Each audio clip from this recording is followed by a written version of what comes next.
Not real impressed with it, to be honest. Okay. Where do I find that?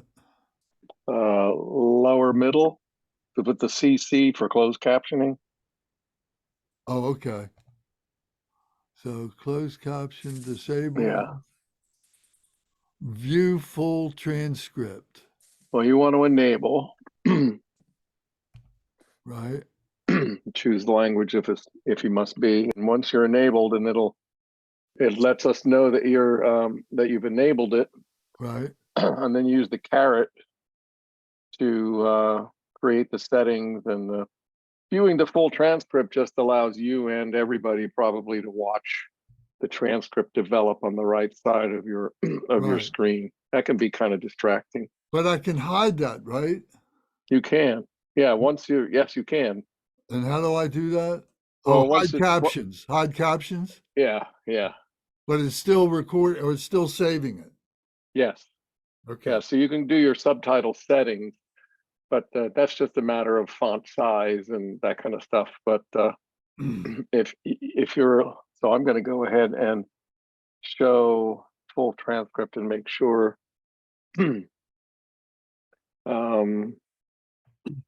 So if you click view transcript, you can see me talking, right? Is it? I can see you talking, yeah, but I can't see anything that you're writing. I got it. Nothing. No, I see it now. So yeah, I'm gonna hide it. So yeah, you're recording the transcript, Okay. Very and good. if you want it on the bottom or not. No, I just don't want to see Okay. it right now, but I Yeah. want to know that it's there. That's one of the things Yeah. I Cool. wanted to experiment with. So captioning is handy if you have somebody that's that's visually impaired. Yeah, well, I have another meeting that I've been part of, and we've been writing the minutes of the meeting, and I've been having Yeah. to transcribe it from the audio, Yeah. and that's very laborious. So I said, well, let me try the this transcription thing and see how that works. Yeah. Yeah. Except for the timestamp, it's pretty accurate. So let's Right. get started. Yes, If we can please. all find our comfort zone, move around on our seats or cushion or Gaia ball from on my part, and find a find a feeling of balance with our spine and body feeling erect and dignified. So we can close our eyes or soften our gaze. And take a deep breath in and exhale fully while relaxing. And then at your own pace, another full inhale and exhale fully and relax even further. Another deep inhalation, and once more exhale fully and relax completely. So let's bring our attention to our body. Go ahead and inhabit our entire body.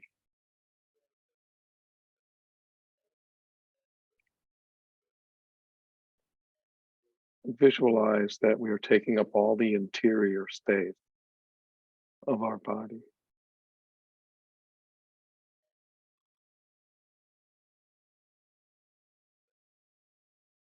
Understanding that we are inside, looking out, experiencing the fullness of our aliveness,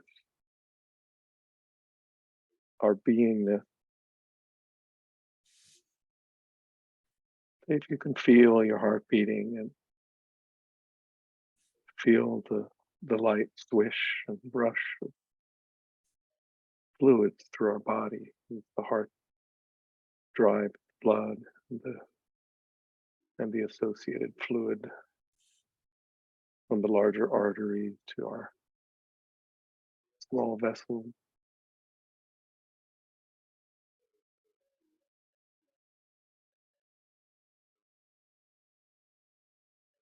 And let's bring our attention to our breath,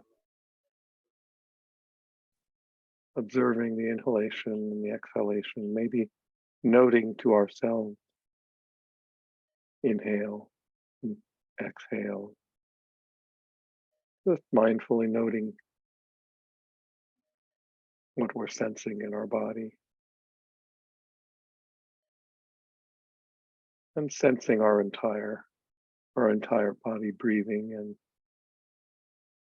noting that we're breathing with the larger realm.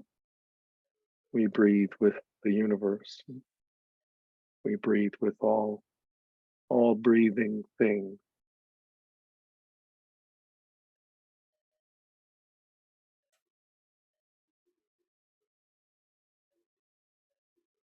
And take a moment to glance at our consciousness and just see what's going on in there.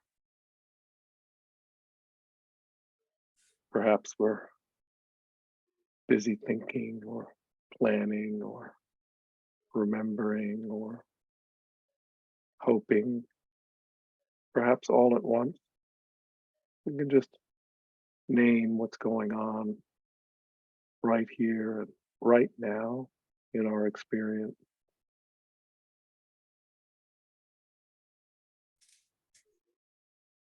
And gratefully accept what's going on just as it is, life happening just now, just as it's supposed to be.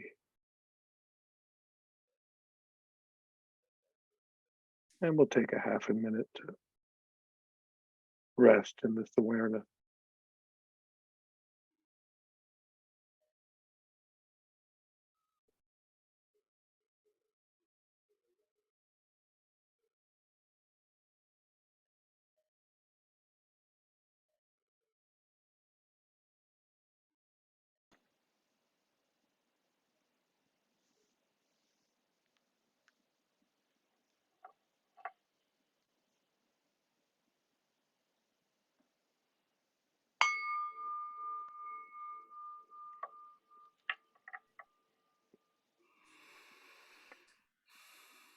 When you're ready, open your eyes and we move forward.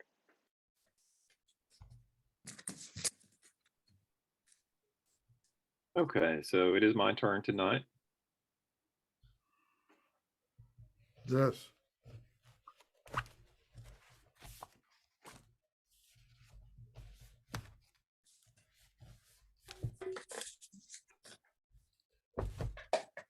Forgive me for asking, but I didn't mark where we left off. I think I have my ribbon marker. Maximizing the results. Look for that, Mike. Page 163. Okay, yeah, that's where my ribbon is. Very good. Thank you. Okay.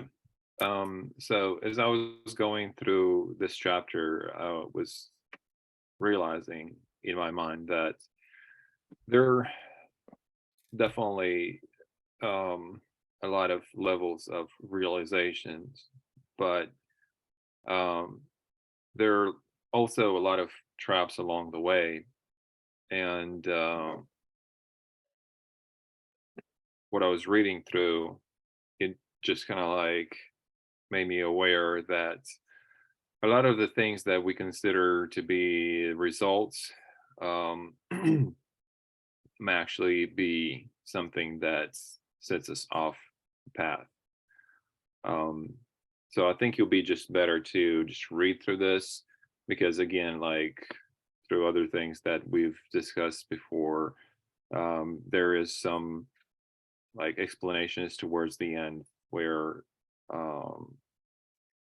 there's some things that we need to consider. So maximizing the results. You realize that the 6 consciousnesses and their 6 objects are nothing but your own mind and have no other creator. First, you understand that perceiver and perceptions have no reality. Then you experience it. And finally, you see it directly. And the six consciousnesses basically are the six senses, right? The five senses, and then the body and the mind. Is that right? Well, the So mind is the is eye, the the brain. ear, the nose, the tongue, the body, and the mind. Is that correct? Yes. Yeah. Okay. So it is important to identify the immediate mentation of the arising and cessation of all consciousnesses. And there's a footnote here for mentation. Number 225, the immediate mentation condition. The immediate condition is found in Asanga's compendium of Abhidharma, was applied by Ranjung Dorje, particularly in this his text, distinguishing between wisdoms and consciousnesses as the immediate mentation, a subdivision of the seven consciousnesses, the afflicted mentation consciousness. So I don't know. It's a term that I kind of like found a little bit challenging, but what I'm interpreting from this is kind of like awareness. Is this kind of like what everybody got from this, or what would be the equivalent of mentation? Well, I think it's it's the mental activity of bringing all those observations, the hearing, the sight, the taste, and the touch, and the so on like that, and bringing it all together, and then creating all these images in our mind and so on like that. So it's the activity of the brain that is processing all those inputs. Yeah. It's So I think it's a sense making, it's a what? a sense making. Sense making. Yeah. Making sense of all the inputs, sort of creating some meaning.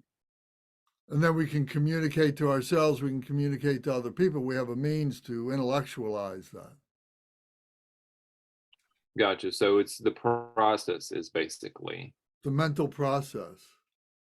and to identify in what the text says here, identify the immediate mentation, that will be the equivalent of awareness of those processes, the immediate mentation, right? Right. Like what's going on right now? Like right now, I'm hearing my own voice. I hear your voices. I see the screen of the computer. Okay, Those are the mentations. right. The immediate mentations of the arising and cessation of all consciousnesses. Whenever any of the six consciousnesses arise, they arise because of the mentation of immediate activity, which when they cease, cause all good, bad, and meditation karma to blend with the mind's alaya consciousness. This is a secret that you should know.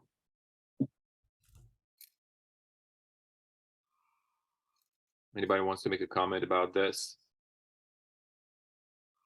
Well, what's the alaya consciousness and The the meditation karma? What is that? So the alaya consciousness, or the imprints of our past actions, as far as I know, right? Well, yeah, the storehouse. The storehouse. Um,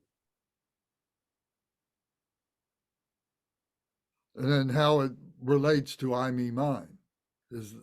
So the seventh is the I, me, mine, and the eighth consciousness is the alaya consciousness. So in other words, the mental activities are working. Those are the first six of the consciousnesses. Those are all working. And then, so it's like a computer, but then who's watching the computer? So that's the I, me, mine. That's where the karma is, or that's where the the identity, that's where the ego is. And Bernie and Pete can certainly chime in on this, or anybody who has anything to say about it. But and then the results of that, the reactions of that, the imprints of that are then stored in the alaya consciousness. So many times there's a parallel, there's a metaphor for the Alaya consciousness to be like the soul. When we talk about the soul, that the soul is stained, with negativity or confusion or whatever, and we take that into our next life or to the afterlife or something like that. There'll be like the hard disk, basically, that stores our memories, feelings, karma, right? Yeah, you could use that analogy. Yeah. Okay. What do you think about that, Bernie? Well, yeah, this is quite difficult. I was looking at this in the footnotes, and I wasn't quite able to put it together. What I got out of this is that they're talking about the seventh and eighth consciousness, as you said, Lance. I think you described it pretty well. Seventh is they both have an afflicted form and a pure form. In the afflicted form, the seventh consciousness is taken to be an ego, the self. And the eighth consciousness is the storehouse of karma. And in the pure form, the seventh consciousness becomes pure awareness, I think, and the eighth consciousness becomes like the universal consciousness. So basically, in everybody, in 99.9% of the world, we're talking about the afflicted nature of the seventh and eighth consciousness when we're confused about our true nature. And that's what he's talking about right here. You take the seventh consciousness to be an ego, and it generates karma, which is stored in the eighth consciousness as the seeds of future actions, seeds of future actions. So yeah, and that's what I got out of this paragraph. But I really didn't understand the phrase immediate activity, but I'll just let that Okay, go. I think immediate activity is just like our surroundings, our environment. Yeah, Immediate activity. they gave the Sanskrit for it in the footnote, but it didn't mean anything to me. I think there's a connection with like what would be called in the Theravada the bare awareness meditation. Yeah, But there's a way in which you can just like see things and observe and hear things and have some wisdom as to what they're doing, but without really identifying or thinking about them, or like generating a lot of theories or generating a lot of thoughts. And I think that's maybe what they're referring to by immediate activity. So it's just totally living in the moment. Sort of, but the moment's elusive. It's so brief. If it's always changing. With the flow, you might say. I think, yeah, living in the flow. yeah. The only connection I made is, in Hinayana, in the Abhidharma, they talk about the four conditions, and one of them being the immediate condition. And I was wondering if there was some connection with the phrase immediate activity and immediate condition in terms of the Abhidharma, but I really don't know. That would make sense. Yeah. Well, it's something to look up. I think there's something real important here too when it said you realize that the six consciousnesses and their objects are nothing but your own mind and have no other creator. It's amazing, but when I think that it's true that when we observe something like a star in the sky, and we think it doesn't exist in any way without our mind.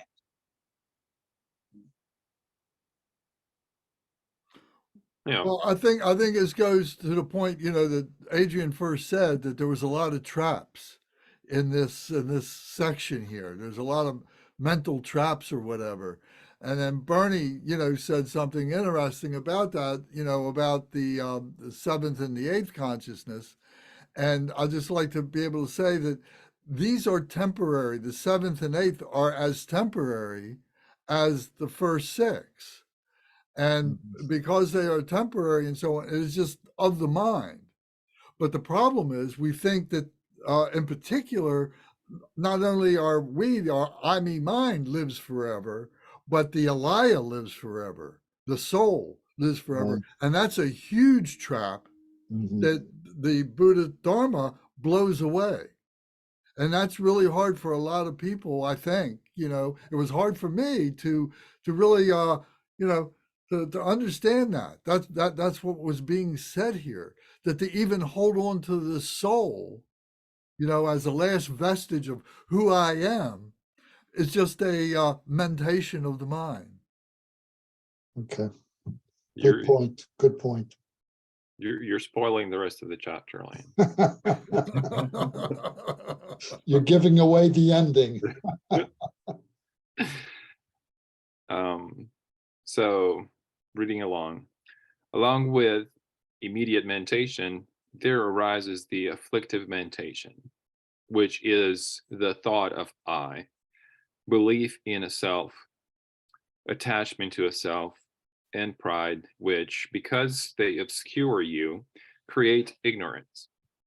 When the six consciousnesses develop upon that basis, subject and object are not recognized to be your own clarity, which creates thoughts of belief in the reality of the subject and object as me and mine. This is how all afflictions are created. So basically, it's just explaining the base of how the self is created and how this afflictive mentations are being born. It's taught that afflictions from six consciousnesses, which are created by looking outward, are eliminated by the path of seeing, while the afflictions created by looking inward are eliminated through the path of meditation. And there's a footnote 227, which says that the third of the five paths of accumulation, engagement, seeing, meditation, and no more training. So that is the path of seeing through which you basically dissolve the afflictions from the six consciousnesses. And the meditation is the path of dissolving the afflictions created by looking inward.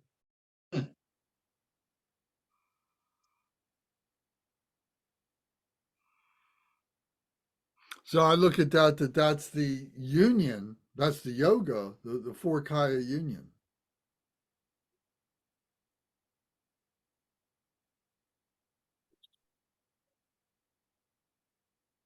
Now, in the footnote, it also says that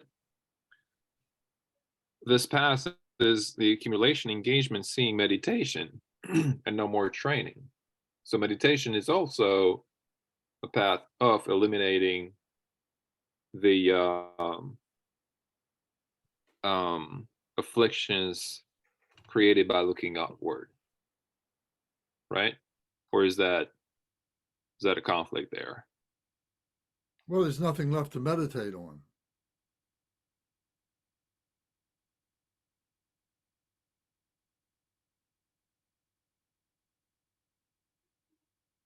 Does anybody else have any thoughts about that? That's what it says right there. That's what it says in the text. The inward, I suppose, is attachment to meditation, which are the afflictions caused on the path of meditation. You're attached to what you see in your meditation, and you have to give up that attachment. So you're no longer attached to the external phenomena, but you're still attached to what you experience in meditation.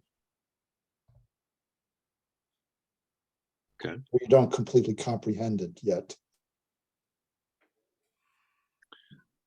Shravakas on the path of seeing and meditation gain peace through eliminating the afflictions that come from only one aspect of the view that there is an individual self, but they're ignorant of mental immediacy and of its remedy, the selflessness of phenomena, and therefore they remain far from the great enlightenment of Buddhahood.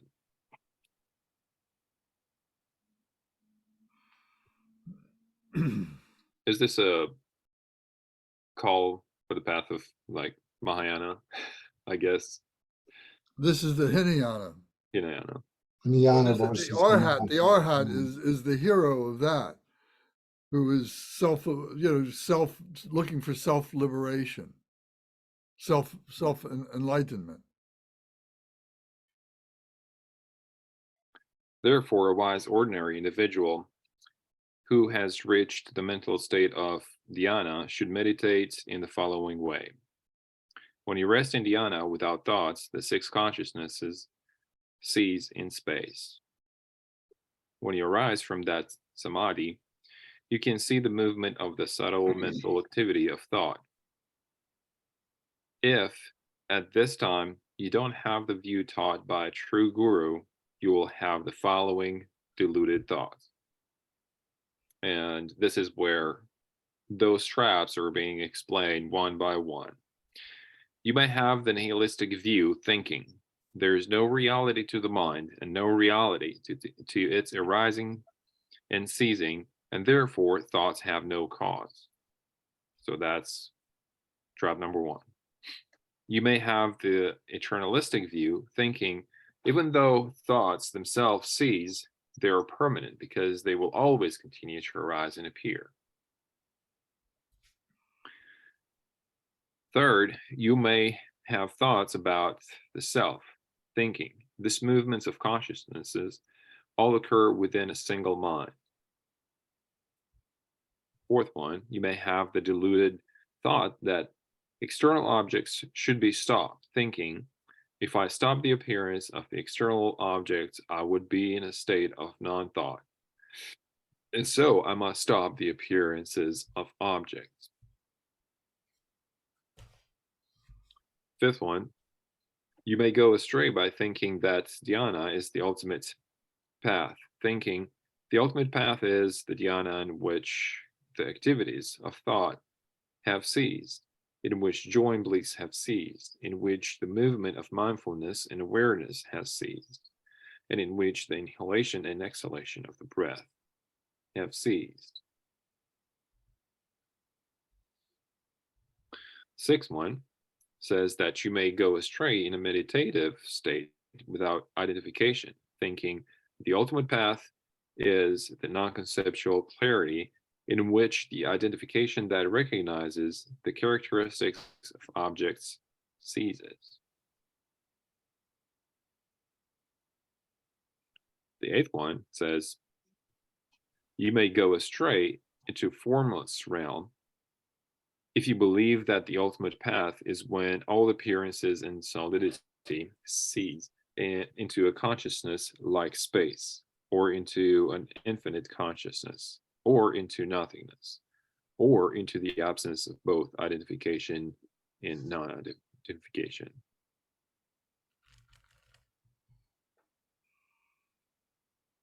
Then he continues and says, this ignorance of the mind is the root of these and all other negative views in the three realms, such as that of belief in the individual self. It is also the source of all afflictions. Therefore, it is called the afflictive mentation. Its root is invalid conceptualization.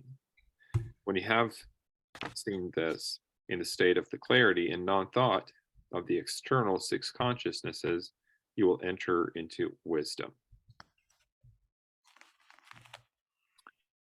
The agitation of the mind's grasping at characteristics and engaging in acquiring and rejecting creates all the suffering of samsara, while remedial knowledge creates all good karma and happiness in samsara. When you have understood this, mind, which thinks of and runs towards faults and remedies, should rest in meditation in its own clarity and emptiness, and train in each of the four dhyanas, the four formlessness, and in cessation.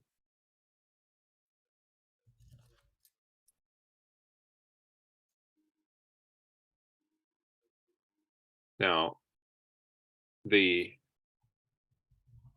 four dhyanas are what? Listen at the bottom of page 164. Is it page 64? No, bottom of page 164. Oh, you don't have the book. That's right.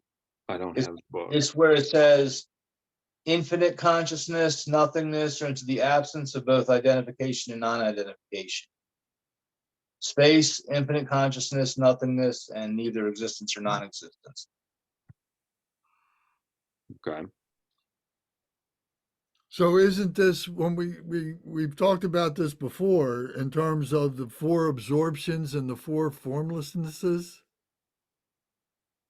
And then maybe this is getting a little far out, but is this related to the Anatara yoga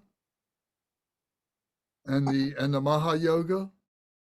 Are The this Maha like yoga different? coming first, then the Anatara yoga. Why do you think they're related? How do you think they're related? Well, because here where he says on the bottom of page 164, he's talking about the formless realm, and he's listing these four characteristics of the formless realm. And then in other studies, the Arupa Loka or the Anatara Yoga is the same identifications, the same characteristics: limitlessness of space, limitlessness of consciousness. Oh, these are the four formless realms you're talking about. The four Correct. realms, yeah. Oh, Correct, yes, which are realms of thought, right. Pure thought. pure thought. Where you go if you achieve these states of meditation and you're attached to them, that's where you're reborn after death. Yeah, so it's a very high state, as high as Okay, Yoga extremely Tantra. high state, right? It's very high state, but yet there's still an attachment. Oh yeah, sure. Attachment to the experience of jhana, attachment to that. Attachment to the mind, Attachment to the mind, attachment to the pure mind. to the meditation. Right. And the samadhi is being able to release that. To Release the attachment to get to the mind, meditation. to the mind, to the meditation, to all of this. Right. Well, it's describing the different ways you can try to conceptualize the experience. Right. And seem to be letting go of all these conceptualizations is what you need to do. Correct. So, And that's It talks, go ahead. Pete? it talks on at the top of page 165 at the end of the paragraph. It says, when you have seen this in the state of the clarity and non-thought of the external six consciousnesses, you will enter into wisdom. And I wonder, they make this distinction between wisdom and consciousness. And usually I think of wisdom as a sort of consciousness or as a type of consciousness. And I tend to think there's some kind of awareness, but it's not dualistic. well, when they're talking about the wisdoms, they're talking about the wisdoms of the five Dhyani Buddhas. So consciousness is transformed into those five wisdoms. Okay. Well, I'm thinking that wisdom is the Buddha wisdom, Right. what we would call the mind of the Buddha, but that becomes, a misnomer to even call it the mind of the Buddha. The Buddha is Or the wisdoms of the Buddha. the wisdom of the Buddha, because it's incomparable. It's incomprehensible to us. Right. It is incomprehensible. Because when I was looking at the four formlessnesses, it's the realm of boundless space, boundless consciousness, nothingness, thought, nor no thought. I cannot even comprehend how you get attached to something like that, or what would attachment look like? It's blissful for one thing. Is it blissful? Yeah, that's Yeah. what I've understood that. Yeah. And when you come out of that, the ego can then attach to that. Say, "Oh, I've reached that. Boy, am I special." Exactly. But okay.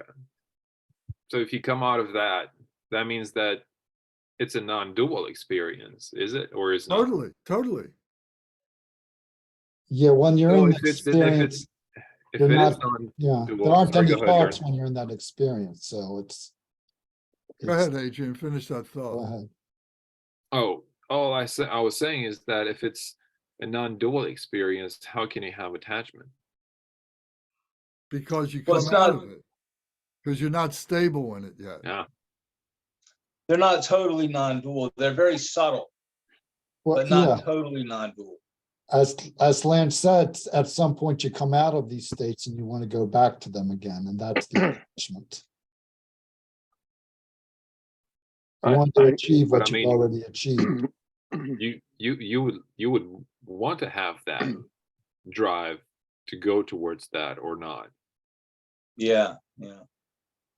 because that is what is driving us away from samsara towards bodhicitta, Buddhahood. But the question becomes, do you identify with it? Right. I think the correct answer is not to look for it as the end result of your practice, but more as to dwell in it as it happens. I think you're right. Go ahead, Curtis. I'm having trouble wrapping my head around this really well. Let me say something and see if y'all can help me straighten me out. So on 164, it says, if you don't have about the third of the way down, if at this time you don't have the view taught by a true guru, you will have the following deluded thoughts. And then it goes nihilistic, eternalistic. It goes through, I counted 7 of them down to the bottom of the page.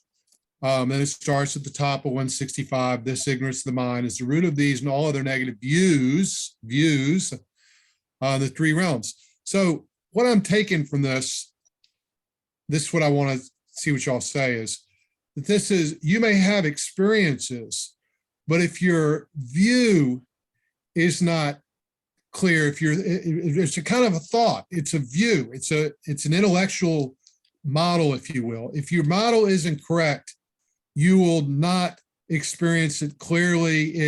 You'll misunderstand it on some level. You can, and in all these things, there are traps. Am I anywhere near what's going on? I think you're right. I think you're right too. I think you're right. Okay, well, I didn't have a clue. I just said that and it came out. I don't know what I was saying. Well, because the wisdom is there. You know, we all have the wisdom, but it's blocked up. When we can have those moments when we release the blockages, all of a sudden the wisdom comes up. And then we have to recognize that and say, oh yeah, it is within me. I whatever I am. And I need to now become the living embodiment of that wisdom. Then we think that means that I have an identity to be that wisdom. And that's the trap. Well, yeah, identification obviously is one of the big problems, a wrong identification, either labeling or identifying I am this somehow and or clinging to it or so on. I think the other thing I'm getting out of this to further my thought, which I didn't know what I was talking about, I'm just saying it because I'm really confused, is I remember reading this book, reading the beginning of this book about, let's see, it's a famous series on Western monasticism.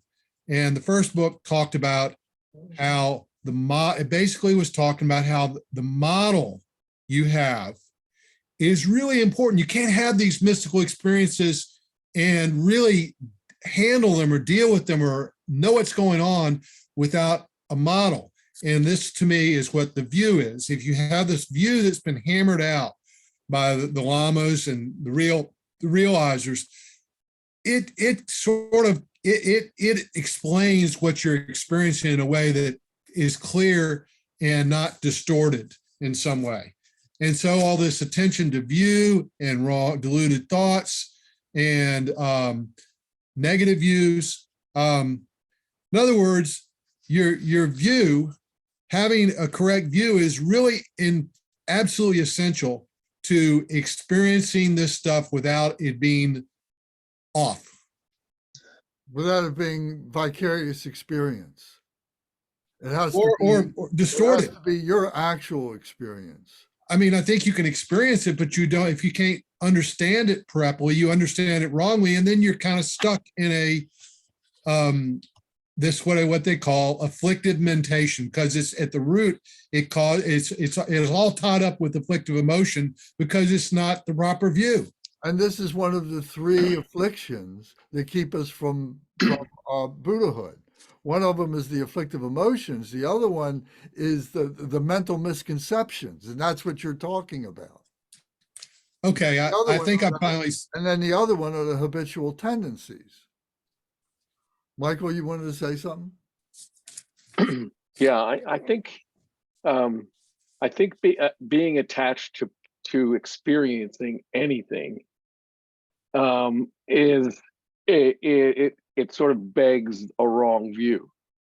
And at the same time, I think there are levels of letting go, which we, we're encouraged to do, that something deep inside of us that is not part of our thinking, that is not part of our conceptualization, something visceral and almost primordial, that that doesn't want to let us let go of enough because it's afraid of letting go of life itself. So there's something inside of me that says if I ignore or let go of knowing, of being witness to my own experience, then I could be lost. And I think that happens without me having to think about it. It's automatic. And that's where the right view comes in, because it's crafted. It's a tool that allows us to go through these sorts of things, so that when we're letting go, one jhana at a time, that we don't have this instinctual fear that wants to hold us down. or instinctual distortion. Yeah. Well, distortion, fear, I think same thing. Yeah, any distortion is anxiousness. Yeah. Lance, The, could you repeat the three things again? The afflictive emotions, Yeah. mental misconceptions, or wisdom misconceptions. That's a better way of stating it. Mental wisdom misconceptions, and habitual tendencies. Thank you. I guess I feel like I think what's happening is I've heard those before, but this articulation of it, I wasn't connecting with what you just said, Lance. And let me, if I can, let me give a commercial here. And I know many times I've talked about Shakasamvara and how important that is in understanding Mahamudra. But now we're going past Shakasamvara. And what I've been introduced to and what I've been studying these past couple of months is the Samadhi Raja Sutra. Right. And this thing is blowing my mind, because it's saying what that samadhi is, and it's defining it in very, very, it's in intellectual terms, but it is leaving you with a blown mind. And it is the same as a guru. It's a present guru. You can receive pith instructions from a living guru just as much as you can from a true scripture like the sutra and other sutras. And I'm sure there's other things that articulate this better than what I can say right now. But I would encourage you all. And I think a few weeks ago I sent you a link to the 84,000 website for this particular sutra. And it is big, it is thick, it is 40 chapters, and might be the biggest one in the whole sutra itself. And it is incredible. It really is. So I invite you to study that. This will become much more clear. You will see this in that samadhi. That's what this is saying. When you arise from the samadhi, here it says on page 164, in the middle of the page, it says, when you arise from that samadhi, you can see the movement of the subtle mental activity. When you arise from that samadhi, and that samadhi is non-dual. That samadhi is non-conceptual. That samadhi is inexpressible.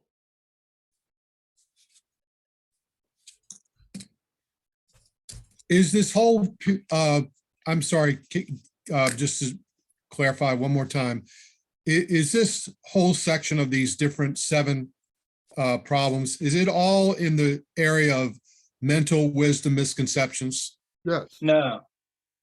I wanted to mention that the jhanas are actually encouraged to practice the jhanas and to Huh? go into these states.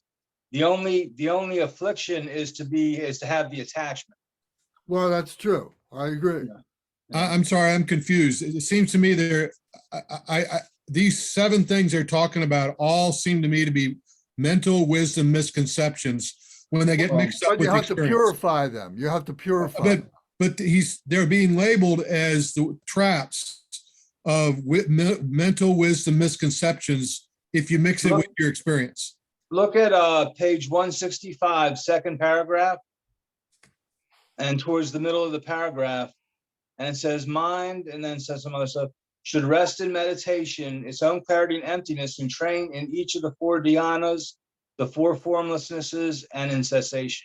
But that's what you should be doing, Yeah, as opposed to these mental wisdom misconceptions that have been laid out. Wait, that the bottom of page 164 is the same things, the formless realm and infinite consciousness, infinite space, and so forth. Those are the result of the 4 jhanas. But when you say the 4 jhanas, you mean JNANA? No. I didn't understand your answer to my question. Dhyanas. I'm sorry, I was using the Pali term for it. It's Yes, dhyanas, meditations. Yes. And I've been corrected, because I used to think that they were, like phenomenal knowledge, but it's better defined as absolute knowledge or absolute wisdom, the jhanas.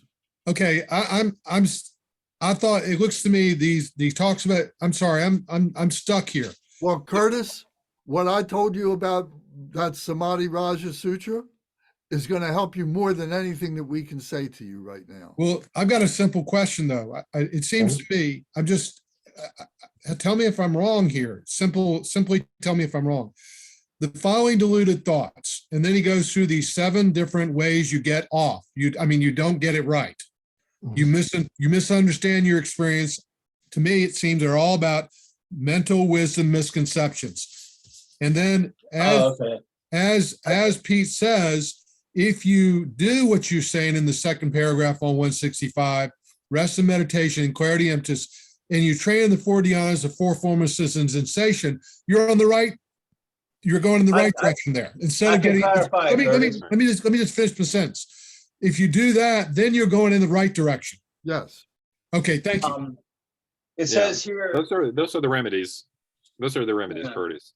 So you all listed the traps first, and then this is actually what you should do to avoid all that.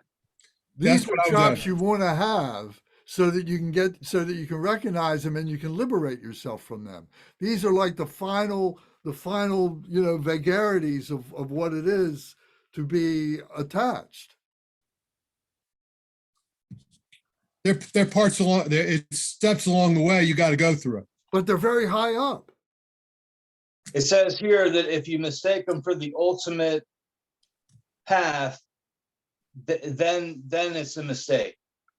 They are super high up. They're right up next to the ultimate path. But if you identify them, it's in the last paragraph on page 164, that if you identify them as the ultimate, that's when you end up in the formless realm. But you still want to generate these practices and these experiences and then go through them to the ultimate. Okay. And I have a question for Lance. So in the Samadhi Raja Sutra, are this, the dhyanas and the formlessnesses and the cessation practices, are they how are they explained in there? Detail. Okay. So, And you can't get it in one reading. I can't get it in one reading. You know, I've been over it several times already, and still, you know, it's starting to come into, you know, some kind of focus. Yeah, 84,000 says it's a 30-hour read. Wow. yeah. Have you read that, Michael? No, I just read that it's a 30-hour read. Oh, gotcha. Yeah. Okay. I think Lance, you opened the appetite for us for that sutra. At least Yeah, for I me. hope so. And that's what the invitation is. That's what all this is about, is turning Yeah. each other on, you know, and the thread that runs through all the sutras is preparing yourself to teach. Mhm, We don't mhm. keep this. We let this out. You know, we share it with our brothers and sisters. That's the bodhisattva work. You know, the sentence I'm looking at the first paragraph on 165, and it seems to tie it up now real well for me. Ignorance of the mind, which I think that's what it's just been elucidated, explaining on the previous page. The ignorance, that's the reason. This ignorance of the mind is the root of these and all other negative views in the three realms, such as that of the belief of the individual self. It is also the source of all afflictions. Therefore, it is called the afflicted mentation. Its root is invalid conceptualization. That to me is all about having a false understanding or view. Now I get it. I think. But you got to also say that it's natural for us to try and conceptualize it. That's part of the human condition. But what we need to do is to let that go. That's what we're liberating from, is that desire, that attachment, to have to articulate it for ourselves. Or Yeah, to articulate it in a way that's pleasing to us for some reason or another, but isn't really faithful to the experience. well, yeah, I think the point is to see our conceptualizations of our experience as nothing more than our conceptualizations and not take them as being a reality of the actual existing of the situation. Thank you. That's very good. Yes. Okay. So, Let's move so on. it's all about doubting everything. Well, only thing I'll say though is invalid conceptualization. That implies that there is a valid conceptualization. Well, that's letting go. That's Well, it's non-conceptuality. yeah, there is a That's- valid conceptualization, and that would be emptiness, seeing the emptiness of it Yeah. all. That's the only valid conception. Well, what about, I mean, a view ultimately of emptiness is emptiness, but what about having the correct scriptural, if you will, understanding of That's nature of just the emptiness? means to the end. Yeah, But that's still going to be on the relative level until you Yeah. have the experience Well, of meditation. But what it's saying here is that afflictive mentation's root is invalid conceptualization. So that would imply logically that valid conceptualization is how you tear out the root of afflictive mentation. You know, a view that it doesn't trip you up. Right. I think Well, that's a valid. I want to say that's a valid level to get to, but ultimately, I think you will have to let that one go too. Yeah. it's like a ladder. You climb up step by step. That's Well- why you get the tattoo that says "Shut thy mouth." Well, I guess the only thing I'll say is it doesn't say its root is recognizing that all conceptualization is invalid. Well, that would be It's- self-contradictory, wouldn't it? Well, I guess I'm just pointing to the way in which I think the idea of a correct view helps us to not fall into these this afflictive mentation that gives rise to all these problems. Helps. Well, Really helps. those afflictions are temporary too. Remember that. I think Michael has Michael to leave has at to 8 go. o'clock. He's got class, right? Well, we're recording this, Michael. If you want to dive into it later, and It's very stimulating. Thank you. thank you. Thanks, Michael. All right, moving on. So during post meditation, understand and be skilled in all the ways in which all faulty and remedial thoughts create causes, condition, and results. So this is for the post meditation. Still remain in that type of awareness that can still create causes, conditions, and results, karmic results. Know that all thoughts of identification through the triple aspects of conceptualization are obscurations. Seal all phenomena with impartiality, with their empty and selfless nature. Don't have the arrogance of seeing the mind, the alaya, as me and mine, but practice with diligence until all afflictions are purified and you have all thoughts under your power. So these are the two words of advice, basically. See all phenomena with impartiality. Don't have any sorts of attachment. And don't see the alaya as me and mine. Don't have the dualistic mind until all your afflictions are basically purified and you have pure view, I guess. That would be called pure view. This is taught in detail in Training Thoughts and Four Connections. So read those texts. And the subnote to that says that this text have not been identified.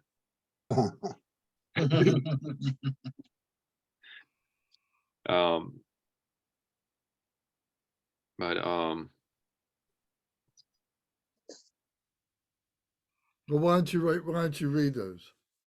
by becoming familiar with the direct non-conceptual knowledge of the clarity and not thought of the six sensory consciousnesses, you will see the mind's direct perception, its self-cognition, and its mental immediacy as being like the moon's reflections on the water. Because of this, the obscured alaya and the unobscured mirror-like wisdom will see, in the manner of an inference, the true nature, inference. Through remedies, you will eliminate, transform, and realize the nature of both the obviously manifest and the latent afflictions.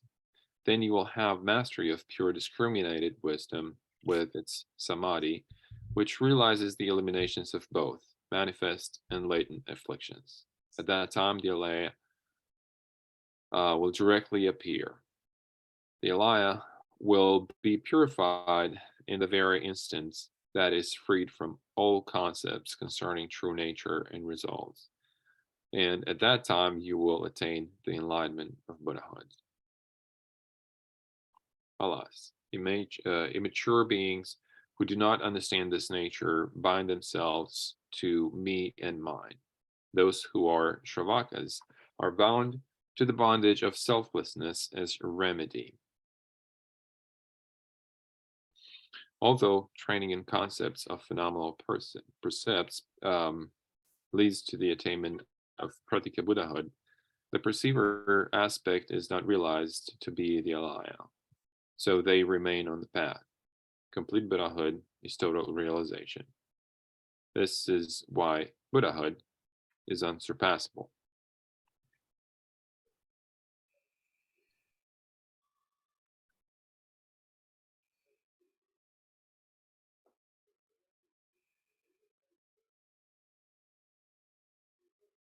Mahamudra is compared to untying a knot.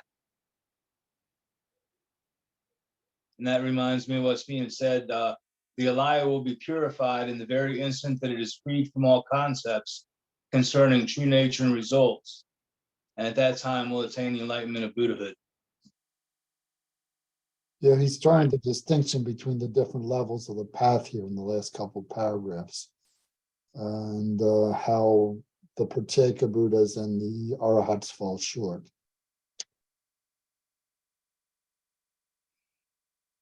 And the basic thing is to transform the alaya into the mirror-like wisdom, which is one of the 5 wisdoms of the Buddha.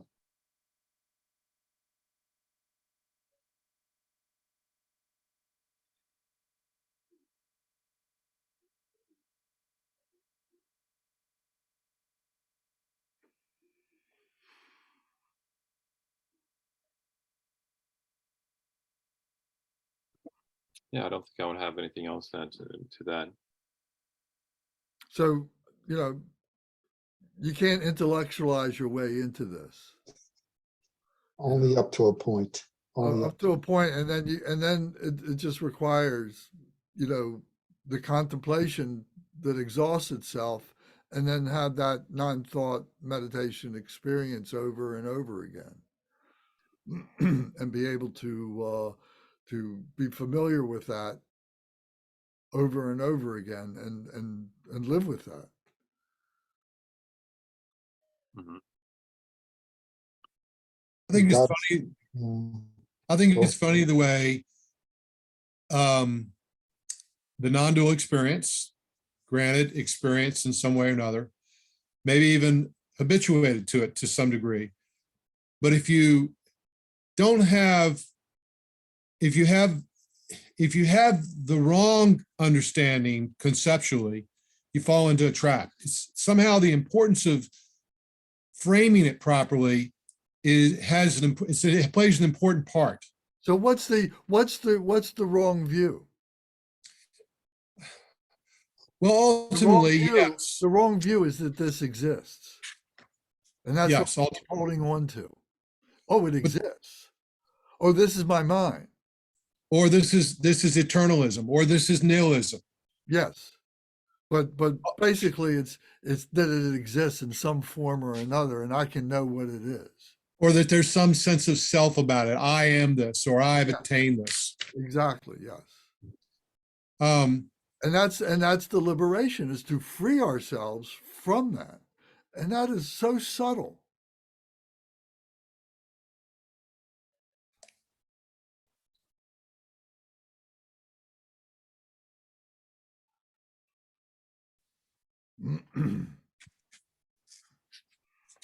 I'd never heard of the afflictive mentation before. I know you had, Lance, but I'd never heard it before. It's Well, that's very why we're interesting. studying this, but it's all throughout the Samadhi Raja. Yeah, I guess I'm surprised, Lance, in all your teachings over the years and everything I've been hearing from the lamas. I haven't Never got to heard, this point.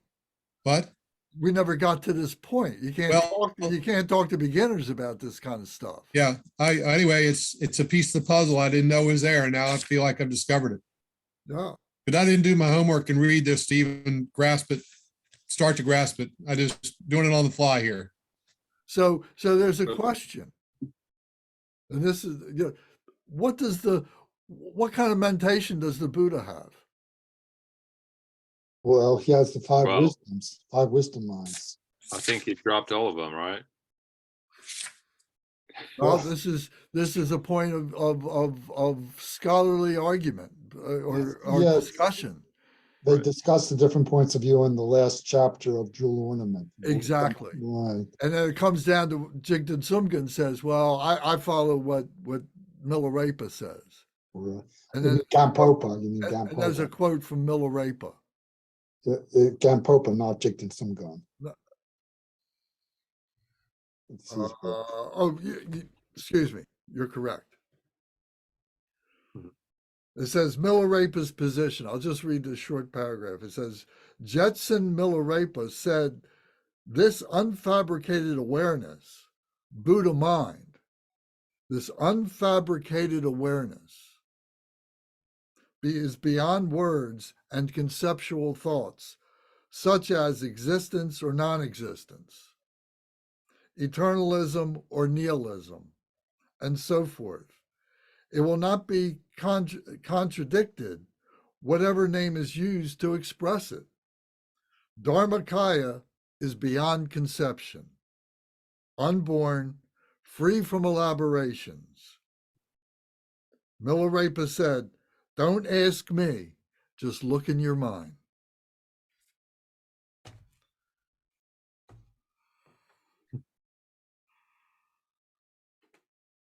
So we're really at a critical point here. You know, this is very very subtle. This is very powerful, and we're at that 11th bhumi, crossing over. What do you say, Chutskol and Shogil? How you say that? Trekchod and Togyal. Right. Cutting through and crossing over.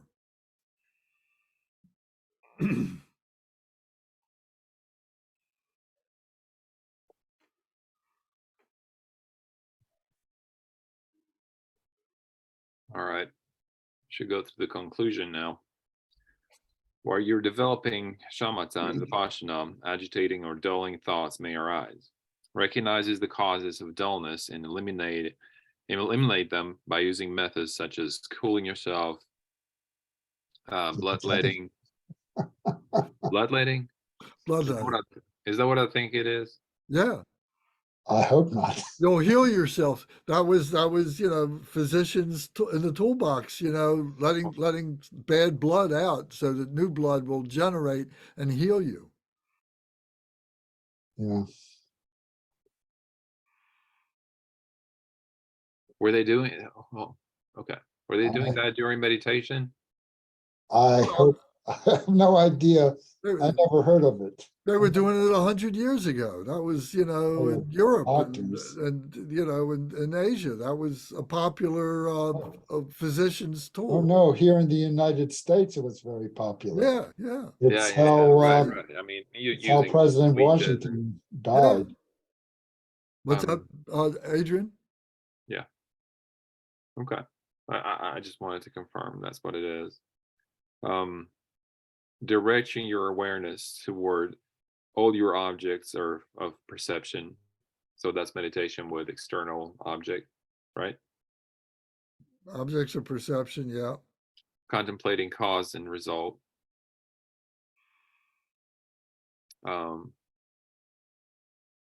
That would be shamatha, right? Reading profound sutras, tantras, and treaties. And then meditating. If agitation or dispersal occurs, focus and control the breath because it is the seat of the mind. Concentrate directly on an object of meditation. Examine yourself and meditate on the true nature and seal your meditation with the samadhi of bliss. So what does that exactly mean? It's like seal your meditation with a samadhi of bliss. What does that Non-duality mean? of bliss. Samadhi is something that you just like, It's the mind of the Buddha. right? But Well, if a feeling of bliss arises during the practice of meditation, it's going to tend to calm down the agitation. well, that is if, but Well, of course, it doesn't happen to beginners like us, but to a more advanced practitioner, that if they get agitated, they can sort of, I don't know, I guess they can sort of conjure up the bliss and to kind of calm the agitation that way. Mhm.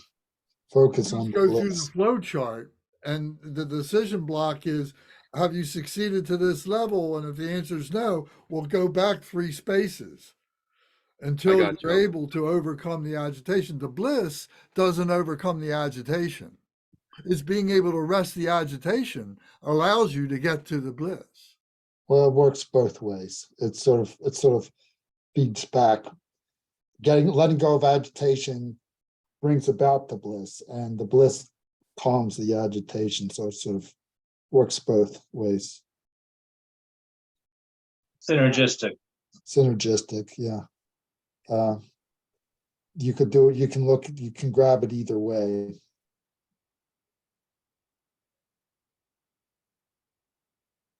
What is confusing to me is that, this is advice that kind of like goes a little bit against what was said a little bit earlier, in the sense that, okay, well, if you have a problem, right, which is agitation or dispersal, then you should be using meditation in order to get bliss. Well, we're back Is at the that- begin. I think we're back at the beginner level again. We've gone all the way up to Buddhahood, and now in the conclusion, he's taking us back to the beginning. And beginners are going to have problems with dullness and agitation. Somebody on the jhanas is not going to have problems with dullness and agitation They've already overcome those two states. But for beginners who still have problems with dullness and agitation, these are the different methods that you can use to overcome them. So what do you think that is taking us back to that level? Because they're always fundamental. You always have to work This on is your fairly fundamental samatha and your stuff. vipassana. Yeah. You always Go have back to work. These are fundamental stuff. You keep going back to it. By the way, how do you spell jhana? This word you keep saying? Jnana, and there's a curly crew over the N. Say it again. One more time. Jnana. That's the Pali. In Sanskrit, it's Dhy, long A. I think it's long A, or maybe I don't know. It's just an A. ANA, Okay, got it. jhana. Thank you.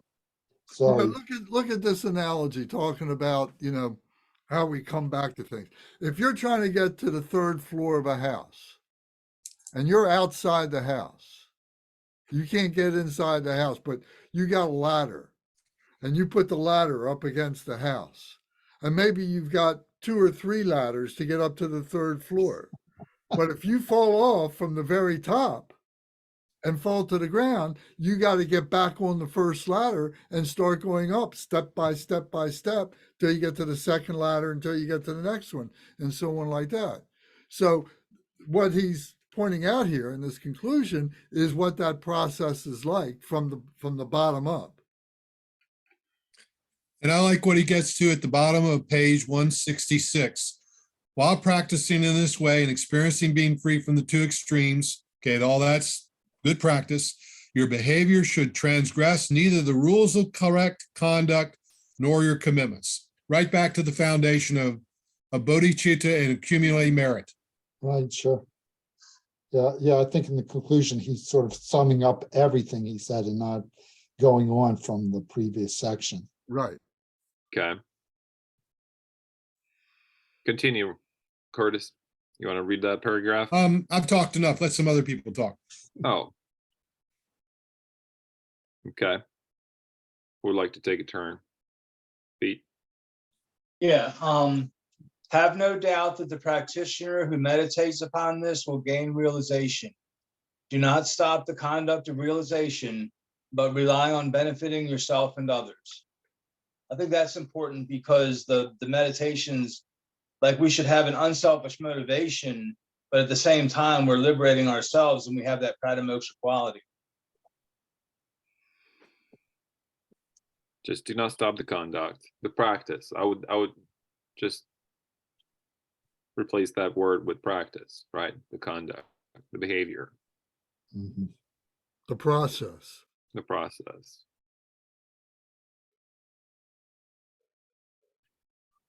All right, Lance, would you like to give it a turn? Begin every session with taking refuge and developing bodhicitta, and conclude them with a dedication for the benefits of all beings throughout space, sealed with prayers of aspiration. Glorious Tilopa has described the true nature of view, meditation, and action. The king of views is liberation from the margins and the extremes. The king of meditation is the absence of distraction. The king of conduct is the absence of effort. The manifest result is the absence of hope and fear. I just love this paragraph. The way it says, it describes a lot. King of meditation being the absence of distraction. King of views is the liberation from margins and extremes. King of conduct, absence of effort. Just like everything explains to us as like letting go. Yes. And it's very well put.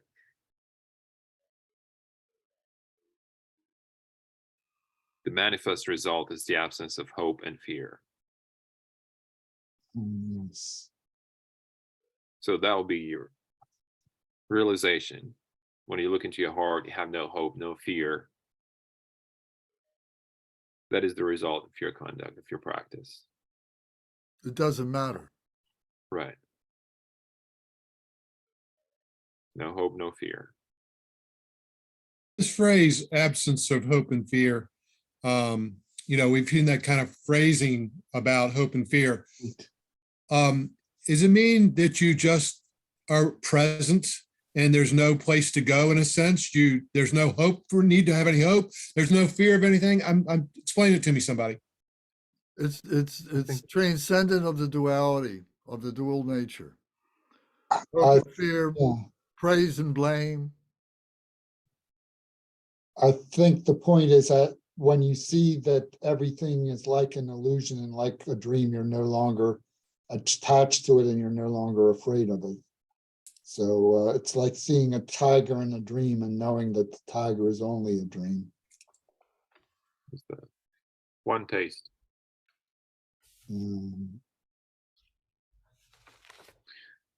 Naropa also said, in that way, if meditation and conduct are in true accord with the unmistaken view, they will be like a horse and a rider, and enlightenment will be attained.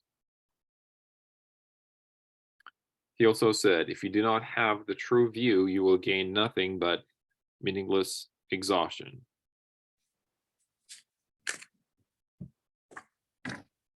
Okay, I don't know, please indulge me because these 4 lines you just quoted were from the Ganges Mahamudra, and I had my own translation of it, and they were: transcending dualism is the king of views, non-distraction is the king of meditation, no deliberate action is the king of behavior. The result is obtained when you are without hope and fear. Sorry. That's really nice, Bernie. That's a good translation. It was supposed to be more poetic than what they have. What they have here is a little more literal, I think so. What was the last verse in your translation, The Bernie? result is realized when you're without hope or fear. The result is realized. You're taking a stanza out of Ganges Mahamudra. This is the Ganges Mahamudra, which I translated. Do you have those verses numbered? No, I don't right here. I don't right here. Because I have a translation here, but they're numbered, so I can refer Yeah, to all the yeah.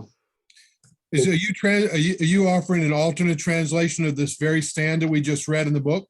Yes, that's my personal translation. Okay, but how come it doesn't mention in the footnotes that it's from the Ganges Mahamudra? I don't know. Hmm? It's famous enough that I guess people are supposed to know. Sources unidentified. Really? This is definitely. No. That's the Ganges footnote. Mahamudra. This one is identified. That's footnote 233. 232. 232 is just a summary of the view. Anyway, Let me see. So this is verses 47, 48, 49 in the translation. Ganges Mahamudra. In the Ganges Mahamudra. well, it's a universal idea. It's not like it's only found in one place. These groupings of view, meditation, and action. We keep hearing the talk about all the time. Right. Nice translation, Bernie. That was helpful. Well, I'm glad you like it. What did you translate it from? The Tibetan? Tibetan. Sanskrit? Tibetan. Huh? Yes. What? I translated it from Tibetan, right. And what was that source?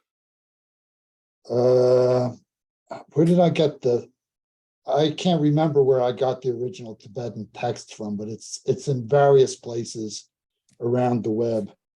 And it says here Mahamudra Upadesha, which is the Ganges Mahamudra. It's the other title for it. Right. So, no, I can't remember the other title of what, Bernie? Mahamudra what these 4 verses, the king verses, we normally call that the Ganges Mahamudra, but it's also called the Mahamudra Upadesha. Right. So Okay, that's what the footnote that's what is the referring footnote to. says, right? Okay, so we've got the same thing. We're on the same page. It's the Ganges Mhm. Mahamudra. Mhm. Yeah. And on the translation I've got, it says the pith instructions on Mahamudra. Yeah, that's just another way of translating Upadesha. Yes, Pith, yeah, Upadesha is pith instructions. yes.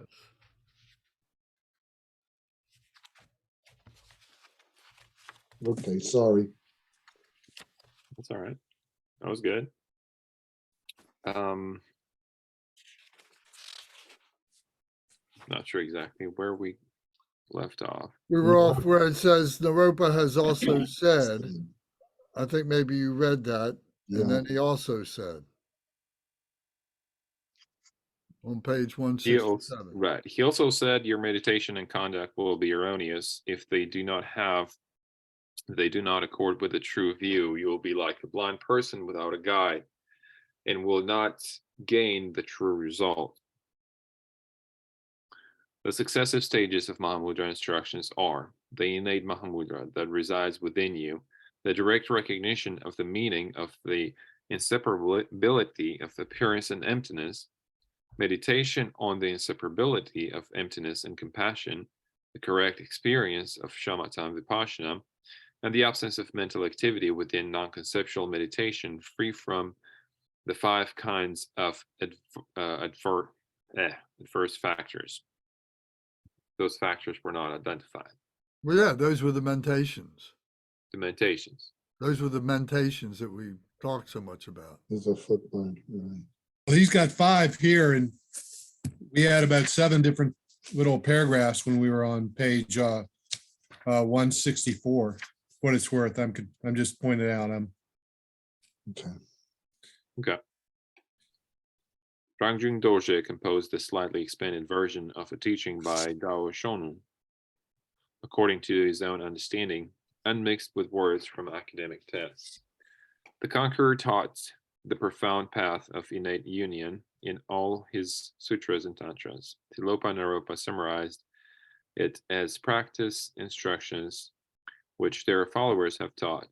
Some have taught in accordance with experience, while some have explained through conceptual analysis. It is not that all these teachings are not good, but they are not only partial teachings. But they are only But they're only partial teachings. Therefore, the meaning of innate union has been revealed by words, meaning, and realization as the wisdom that liberates all by knowing one thing. By the merit of this, may all beings realize the innate union. It should be practiced in combination with the 6 dharmas of Naropa. This was composed in Dechen on the first day of the 5th month of the wooden rat year. By the way, Dao Shonu is Gampopa, according to the footnote. Sure. Well, very good. Well, this was a really good chapter, I would say. I must say, it was a very good chapter.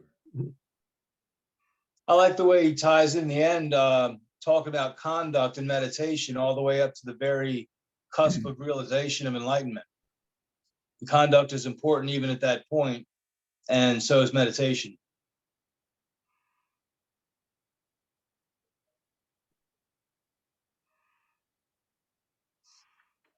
Yeah, so the habitual tendencies can be viewed as our conduct. You know, oh, those stupid things that Lance says or he does, you know, gives himself away as being a bozo all the time.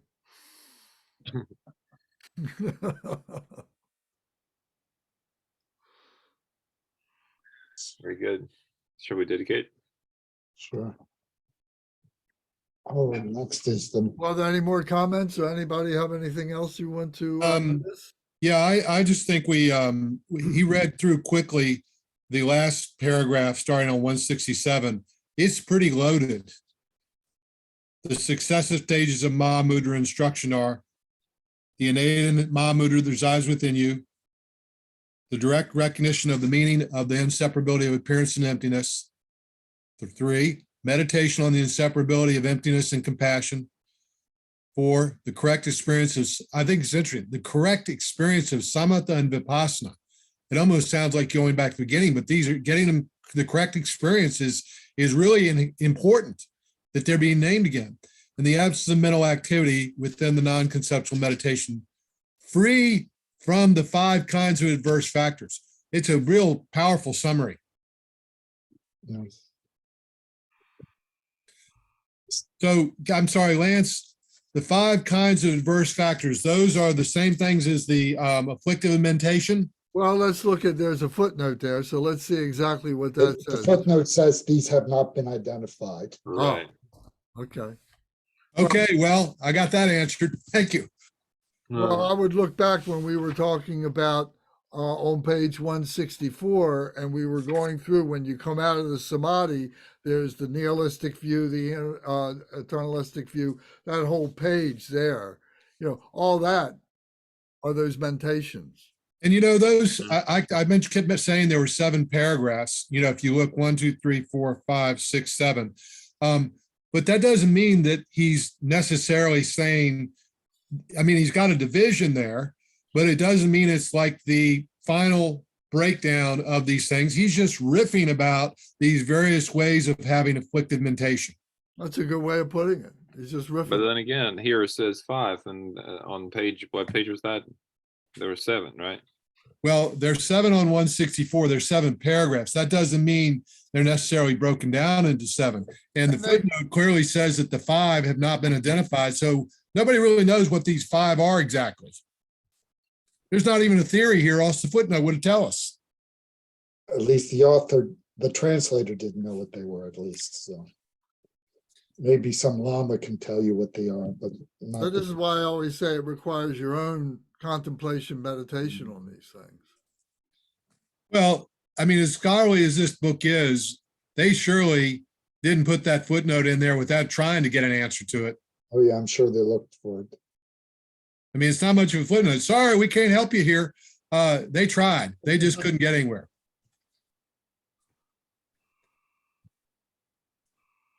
Well, thank you all very much. This was a great experience with this chapter. Thank you. And this next chapter continues by the 3rd Karmapa, Rangjung Dorje, the prayer for the definitive meaning, the Mahamudra.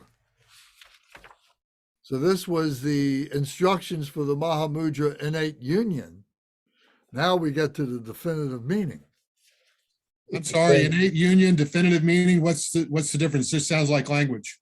Well, this was the title of this chapter, was the instructions for the Mahamudra innate union. That was the chapter that we just finished. I guess that means thematically he's going to be talking about definitive meaning, whereas the innate union was what this last chapter was doing. Yeah, the next chapter is very famous, and it's usually, the title is usually translated as Aspiration Prayer of Mahamudra. Oh, is that right? That's the title that's usually given. I guess this title is more literal. I'm It's sorry, where do you get short. that, Barry? It's very short. It's only about 5 or 6 pages. Oh, it's short. It's short. Later we got a commentary on it. Barry, Bernie, where'd you get that alternative title? I've read it in other sources. So another. And what is it again? Aspiration Prayer of Mahamudra. Just like, there are very different aspiration prayers, like the aspiration prayer of Samantabhadra. This is the aspiration of the 3rd Karmapa to realize Mahamudra. Interesting the way they come up with different titles, and I'm zeroing in on this because I think I'm on deck. Okay. Oh, next time, yes. And you're giving me an alternate title, makes me say, what's going on? I'll do a little research. Well, you can search for it on the internet. I'll search for it right now. You'll find probably it under the title Aspiration Prayer of Mahamudra. Let me see if I find it. I'm sorry. It's past time, so let's Aspiration Prayer of Mahamudra. Mahamudra prayer. Okay, they have a translation, an alternate translation at Lutsawa House. This is a lot of new territory. Here is an So, alter. Vote Sawa House, Bernie. Yeah, I'll send the link to it. I just found it. I just searched for it and I just found You're it. gonna- Their stuff is pretty reliable, so. Why don't you put it in the, WhatsApp so that the guys. That's what not here- That's what I'm about to do. I'm about to put it in WhatsApp. Okay, not in the chat. Not in the chat, no. Well, I appreciate y'all being patient with me. Some of y'all have been over this territory somewhere or another, and it's new territory for me. I didn't know up from down.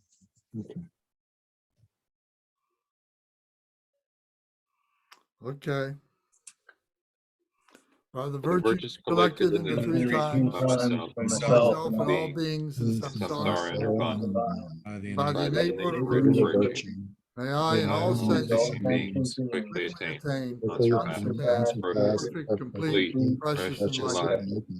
May the teachings of the great Ratna Shri, who is omniscient, Lord of the Lord of the Dharma, Dharma, Master of interdependence, continue and increase Study, practice, contemplation, meditation, meditation. until the end until of the the end of samsara. Om. Om. Om. Om. Om. Om. Ah. Om. Om. Om. Ah. Om. Om. May my body, speech, Speech, mind become inseparable, body, speech, and mind of all the enlightened ones for the benefit of all sentient beings. Very good. Thank you, guys. Thank you. Hey, Lance, how's your back doing? It's getting better. It's still a bit of a problem, but it's getting better. It's showing real improvement. So it's the PT guy says it's going to be a problem for a while. It was a serious injury. I'm sorry. Well, it's okay, you know. Mm. It's part of getting you- old, man. You know, we're all going to have to face something somewhere, you know. What'd you do? Did you wrestle with Curtis? Excuse me? Huh? He asked Lance, if he you're- asked if we were wrestling, and I hurt my back. No, Lance has been jumping up and down trying to do that yogic flying thing. Yes. All right, so we're on for March 1st then, and Curtis is up next. Is that correct? Right, Curtis? Yeah, that's what they tell me. Right. Okay, so we start with that next chapter. All right. Good night, everybody. Thank you. Good night. No, All right. I hope this slideshow worked out, or the transcript. the transcript. All right, so it's still transcripting. Okay. All right. Have a good night, you guys. Bye. You too.